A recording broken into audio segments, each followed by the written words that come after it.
নমস্কার। আমার রবীন্দ্র জয়ন্তী উপলক্ষে যে রবীন্দ্র চর্চা করে যাচ্ছি তার পর্বে এসে আমি এখন এইখান থেকে শুরু করি।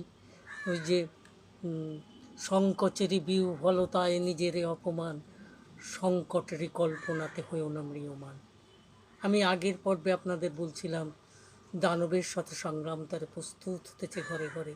সেই প্রস্তুত হবার ক্ষেত্রে যেগুলো ভয় আমাদের লাগে, সংকট, সংকোচ, এগুলোকে দূর করতে এগুতে হবে।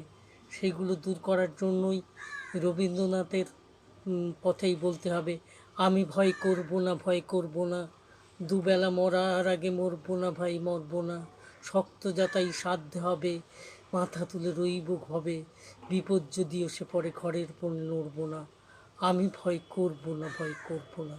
এই বাণীকে সামনে রেখে ওরে মন হবেই হবে, এই আমাদের জয় হবে, আমাদের জয় খুব সামনে, এই বলে আপনাদের সকলকে অভিনন্দন জানিয়ে আমার এই বক্তব্য শেষ করলাম। নমস্কার।